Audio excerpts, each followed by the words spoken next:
Living in Virginia, you're in the fast lane on the information superhighway. We've invested $3 billion in Virginia's broadband network to give you one of the fastest internet connection speeds in the world, so you can build relationships, bring new business to our state, and meet the future of education. It's amazing what we can do together. Visit VCTA.com to learn how broadband connects the Commonwealth.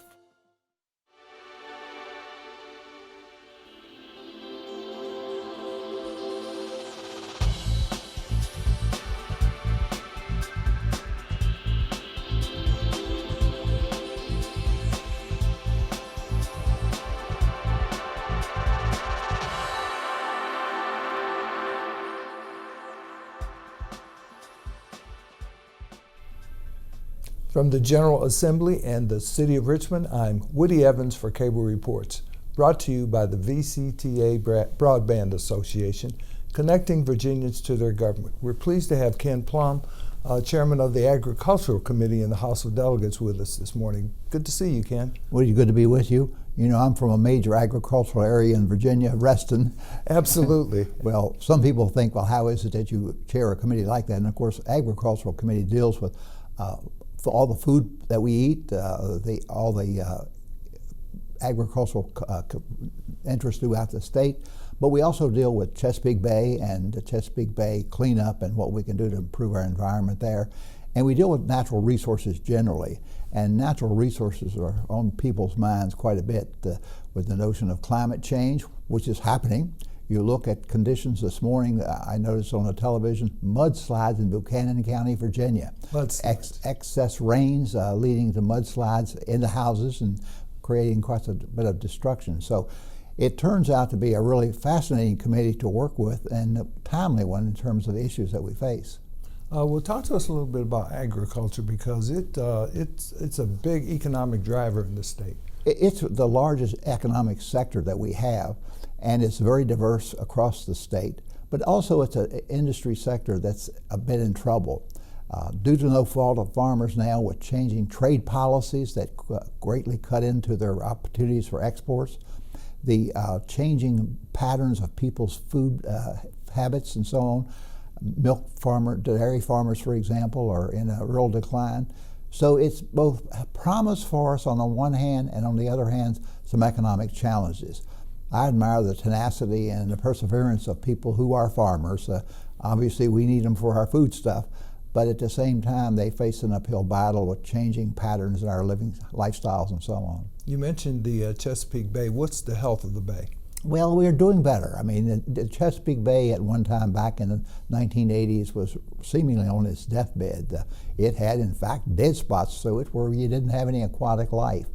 But now with our efforts over the years to get what we call point source pollution, that is the water treatment plants, the sewage treatment plants all up and down the rivers that flow into the bay, those getting cleaned up have markedly improved the life of the bay.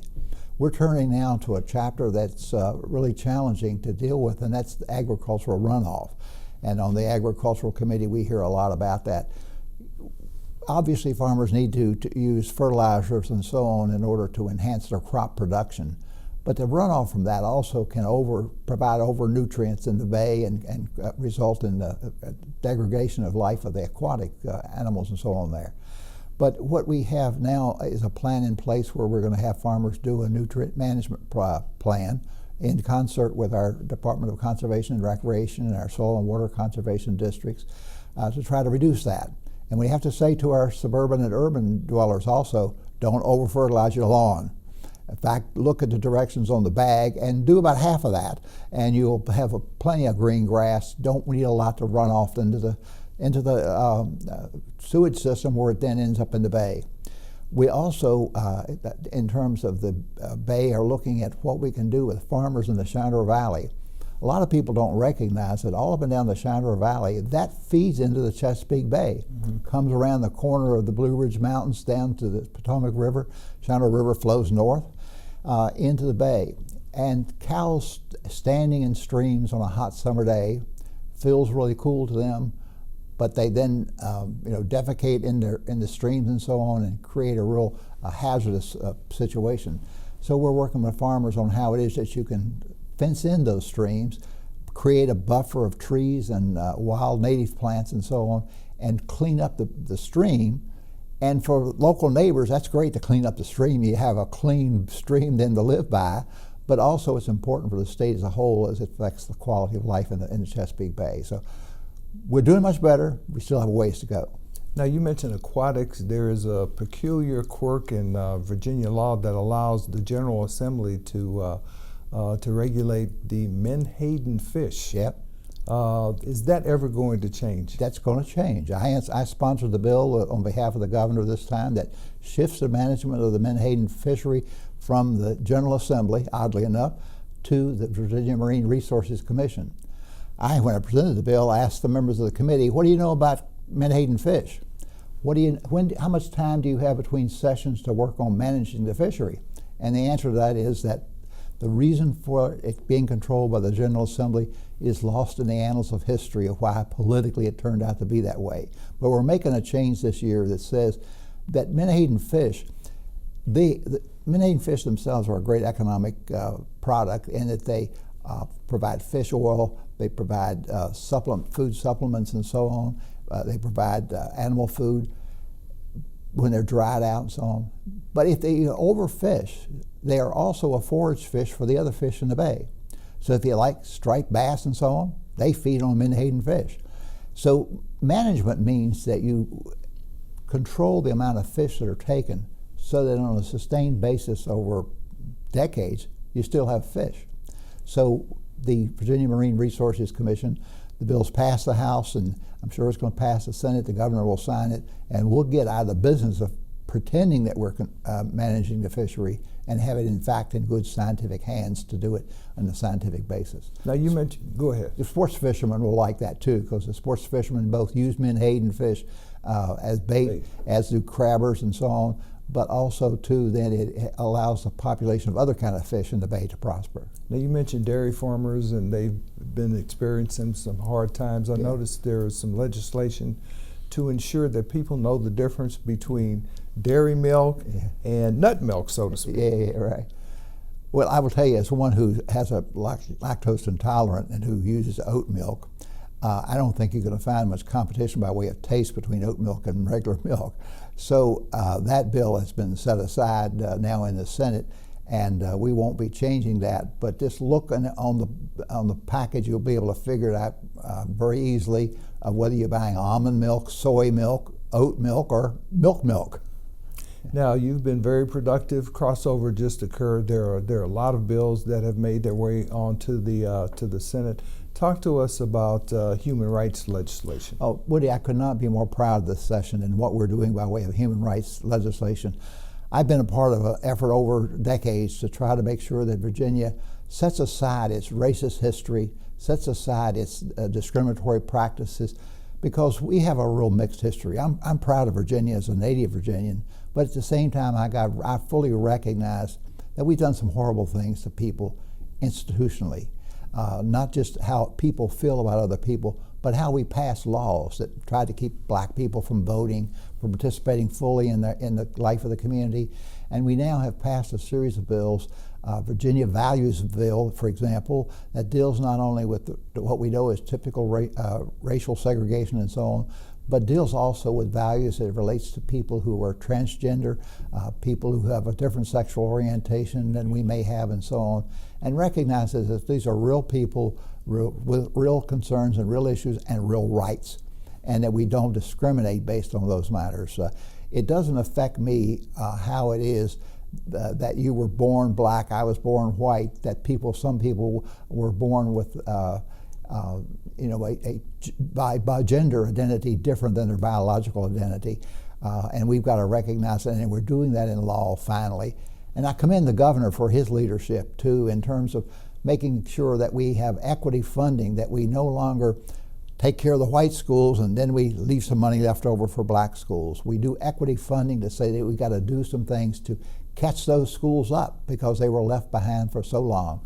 So I think when you take a look at this General Assembly session and you say what's important about it, I think that's going to go to the top of the list from my perspective of coming clean on issues of discrimination, recognizing it exists, and recognizing that those statues that are all over Virginia, those statues weren't put up at the time of the supposed heroism of people in the Civil War. They were put up back in the early 1900s when Jim Crow laws came into effect, of where we tried to segregate the races, tried to create a superior race for whites and lesser role for other people in our society. And now we're going to give over authority for dealing with those statues to local government, where it should have been all along.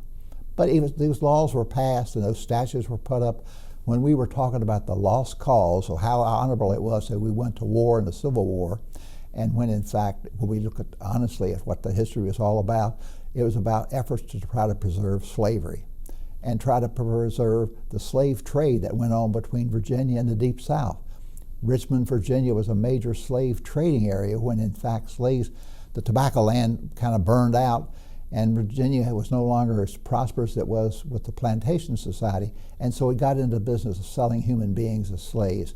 So we got to get that stuff behind us and get rid of those statues, or at least put them in a historic context, put them in a context of what they mean. That's not heroism, that's a leader of a cause that we need to understand and build on and go forward. Another item that you have pursued in terms of economic equality relates to the minimum wage. It looks like it's going to be successful. I've introduced a minimum wage bill for half a dozen years at least, and my bill was rolled into the bill now that's passing. And it doesn't go from $7.25 to $15 immediately. What it does is it tries to true up what would $7.25 have been worth back when it became the minimum wage. And the answer is to be about $10, $11. And then recognizing that that changes over time as with inflation, that we have an index kind of system of where the minimum wage increases, eventually gets to $15, but in a way that it can be handled in the economy and so on. The notion somehow that it does in business, well, if a business is based on the fact that it can only pay people $7.25, there's something wrong with the business model. I don't believe that people who pay people $7.25 themselves are paying themselves $7.25. They're taking advantage of people, it seems to me. And again, it's one of those things of where there'll be some economic adjustment, but it'll be a good adjustment. And you know what will happen with those people who are making $7.25 who now suddenly make more? They're going to necessarily spend the money. They're going to spend the money on their prescription drugs, on the rent for their houses, food for themselves, and so on. That creates economic activity. So is this increase in the minimum wage a drain on the economy? Nope. It's a shot in the arm for the economy to allow more consumers to have money to spend on basic necessities of life. Now, I'm sure you've heard from your rural colleagues that it's going to have an adverse impact in rural areas. I understand the Senate bill may address that. Yeah, there's some effort to try to differentiate that, but I would suggest to you that some areas that are poor come about as a result of low minimum wage and so on. That again, we need to look at the economic model, and I've supported every bill that has come through that has related to building the economy of Southside and Southwest Virginia. I think we as a state have an obligation to do that. But should we then somehow allow that regions of the state to somehow take advantage of the people who are there and pay them less? I don't see it that way. I think economic activity is stimulated when we in fact attract to those regions businesses that are substantial and strong enough that they can pay a livable wage. Education is a priority in the governor's budget. I know you support those efforts. Talk to us about some of the specifics. Oh yeah, and again, it's a really very exciting thing that's happening there. This is going to be a banner year in terms of the legislature, and you'd have to mention the education piece as part of it. What the governor's budget, with the encouragement of Mrs. Northam, I might say, is it puts an emphasis on early childhood intervention. We now have an abundance of research that suggests to us that if you want to be successful in educating a child, you need to start early. Children undergo brain development over those first several years. They also are oftentimes subjected to traumatic events in their lives that to us may seem commonplace, but to a child may be really traumatic. By early intervention, we can take into account who that child is, the experiences they've had, and the appropriate level of brain development they're at. And with early intervention, we can have those children be successful. I don't think God put on earth children who are successful and children who are unsuccessful. The way we deal with children so many times has dictated that. Some of it has been, in fact, discriminatory practices. Some of it's been a lack of understanding of the educational process. But a lot of it has been the notion that education starts at age 6. Education really starts at age 1. We're not going to intervene at age 1, but at age 2 or 3, we can intervene such that we can predict whether the child's going to be successful at 8th grade. Because we already know if you can't read it at 3rd grade level, you're going to be in bad shape at grade 8. Some people say that's an additional expenditure in education. I say it's a wise investment. Because what happens when you spend that money early and you have these children be successful, you save money on the other end in terms of kind of catch-up programs and intervention programs that you have to have. And our criminal justice system. And what happens then is that the children are more successful in their lives. They're not into a social welfare program. Mm-hmm. They're not in our prisons and so on. Early childhood education is a wise investment. Virginia's on the verge here of making the largest investment in early childhood education we've ever made, and we're going to be better for it. And I'm so proud of the work that Mrs. Northam has done, building on the work that's been trying to slowly building over the years, but now finally saying we got to get serious about this.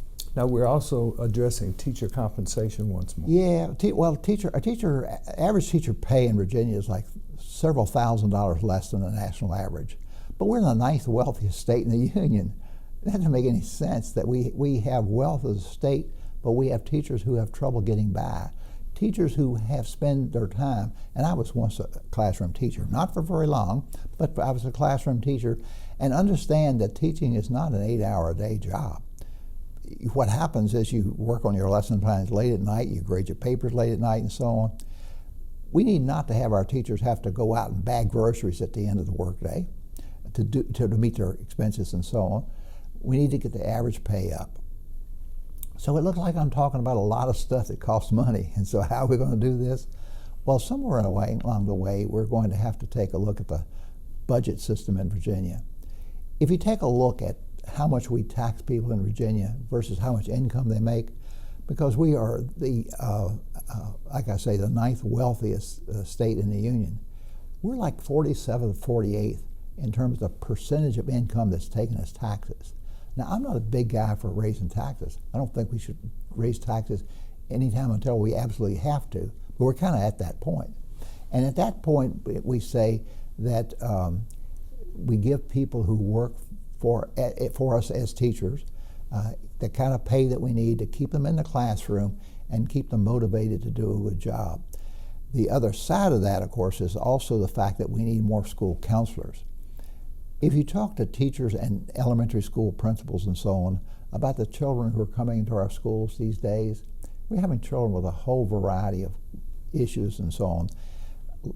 Life is complex, and it's particularly complex for families that are struggling to make ends meet, who have social pressures on them, who have neighborhood issues and so on. Being able to work with those children early, to be able to work with the particular individual needs that they have, will pay off greatly for us. So, yeah, we need to pay our teachers more, and we need more counselors in our schools. What about this 3G program that the governor talked about in his Commonwealth address? I think it's get a skill or a job, right, and then give back to the community. Yeah, I mean, it makes good sense. I believe in college education. I'm blessed of having grown up in a very rural area with very limited education and so on. And college was an eye-opener for me, and I want everybody to have the maximum education they can have. But when you're talking about people who are interested in a vocation, I have a son, for example, who was an excellent auto mechanic as a teenager. His chosen area of occupation was to be an auto mechanic. That doesn't require a college degree. So he was able to get training for that in his public school experience. Went out and made a whole lot of money doing that. He married his teenage sweetheart who had been in a cosmetology program in high school. They now own 3 beauty salons, have a much bigger house than I have, living on a golf course. They've been very successful, and neither one felt it necessary to go to college. And there are a whole lot of people like that for whom their work experience may not require further education, or it may require a very specialized education, and that's where the community college program like the governor's talking about comes into play. You may only need a 13th year of school or a 14th year, but then your training is more directed at what what it is that you have a personal interest in. When you look at the whole range of what people have a talent to do and what their interests are, I mean, we ought to acknowledge some people are going to be artists, they're going to be musicians, and so I want to promote that. Some people are going to be philosophers and scholars. I'm a historian, but I never could get a job as a historian. But we need also to recognize that some people are going to be barbers, they're going to be auto mechanics, they're going to be carpenters, and they're going to be in all those jobs. And if you think about it in your life experience, when you have a plumbing problem, you want a really good plumber to come, right? Absolutely. If you need to add on your house, you want a good carpenter, right? Well, we need to recognize that in our educational programs and make sure we're training those people for the things they want to do and the things they're going to do well. They're going to be good citizens, they're going to be taxpayers, and they're going to be a lot happier from doing that. Trying to force them into a 4-year program oftentimes leads to tragic results where they not necessarily successful, accumulate lots of debt, and whatever. Having said that, though, I still believe in 4-year college education, but not for everybody. And I think the governor's program will provide some wraparound financial incentives to people who are eligible for Pell Grants already, for example, because you may have a single mother with 2 or 3 kids who obviously needs child care and other kinds of things that can't afford to go to school as a result. Yeah, well, if you take look at the amount of debt that a whole lot of kids are coming out of college with now, they're starting behind. They're starting with $100,000 and more dollars of debt. What this program suggests is that you can have people get into a program that gets them a fairly immediate job skill and at the same time reduce their debt requirement by, in effect, subsidizing them, not only with the Pell Grant as a federal program for tuition and so on, but with the other kind of support stuff you need to be able to devote your attention to going to school essentially full time so that you can then finish school and move into the job market and be successful. Now, I know gun violence has been part of your agenda for a number of years. Yeah. Again, that's something that's coming to fruition now. Woody, it's immoral what happens in this country. There is no excuse for us every day having to look at the newspaper and see young children being shot down. No excuse for us watching on the television show as another mass murder seizes a community. This thing about a Second Amendment, it's not an absolute right. You can have your gun, but you don't get the right to shoot other people. And so what we're trying to do is thread the needle between how is it that you can work with the fact that people can have access to guns, but people can't have access to killing other people. And so I've had it introduced for many years, and this year in the House, a universal background check. And what it simply says is that if you want to buy a gun, we take a look at your past behavior. If you're a felon, if you've been breaking the law and so on, if you're demonstrated that you are a danger to yourself and to others, I'm not going to sell you a gun. And why is that so? Does that take away your constitutional right? It provides for the public safety. Yes, you have a Second Amendment right, but we all have a right to life, liberty, and pursuit of happiness.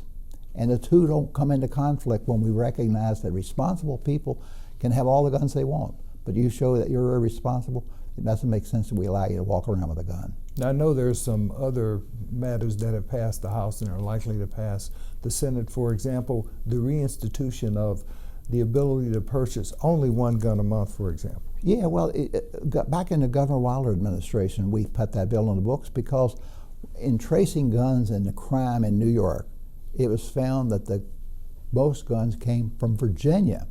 Virginia was known as the gun-running capital of the East. We don't want a reputation like that. We don't want a business to be that we have people buying up loads of guns and hauling them off to other states where they get into the crime cycle. Governor Wilder had a wonderful idea. He said, we're going to limit the handgun purchases to one a month. And we had that program in place for many years. There was a great effort some years ago to disband it, and we disbanded it, and we recognized, oh my gosh, we're right back to where we were before. Criminal elements coming here, taking advantage of our loose gun laws, buying up guns, and they don't sell them to people who are hobbyists. They don't sell them to people who are target shooters. They don't sell them to the police. They sell them to criminals. And so we're trying to look at going back to that system of cutting off and saying, we're going to limit your supply of doing this. We're going to put you out of business by not allowing you to sell like that. How are we doing in healthcare? We've expanded Medicaid, but there's still a great need out there. Yeah, there is, and that is a tough nut to crack. There's not agreement on exactly how you should go about doing that, but the fact of the matter is the expansion of Medicaid brought medical care to like over 300,000 Virginians. There's still an element of our society that's not served, and we're looking at ways to start maybe a Virginia marketplace for insurance that allows more competitiveness and then push down the cost of health care. But that is one that has been with us for a long time, and we need to continue to work on. Drugs cost too much, health care costs too much, and there's some people who do without because they can't afford it. And this is America, this is Virginia. We can't have that be happening. And I see that you're addressing this session, this phenomena of surprise billing, for example. Yeah, well, if people go to the emergency room with a legitimate reason to go to an emergency room, they get medical services, and then a couple months later this bill comes in the mail, this balanced billing system that allows companies to then capture beyond what your insurance pays for with another bill. So we're looking at curtailing that altogether so that you know up front the medical care you get and what it's going to cost and what you're going to be billed for and what your insurance company is going to be billed for. About a minute and a half left. Let's talk a little bit about redistricting and whether the voters will have an opportunity this fall to create an independent bipartisan redistricting commission. Woody, to the degree that I have anything to do with it, the voters will have that opportunity. That is a situation of where we selfishly as legislators have chosen to draw districts that are convenient to us. They might not be most convenient to communities. Well, we need to get out of the business of having legislators pick their voters. The voters need to pick their legislators through a fair and impartial redistricting process. We have an amendment before us that passed in the last legislative session. We've had an intervening election.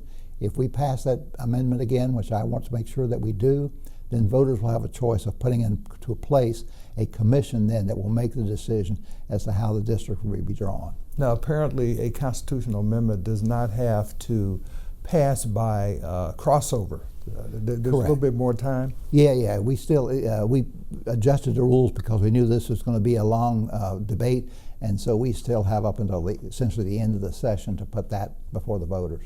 Well, thank you for being here, Delegate Ken Plum. It's always a pleasure. Good luck the rest of the session. Thank you for having me. Thank you for watching Cable Reports, brought to you by the VCTA Broadband Association. Until next time, I'm Woody Evans.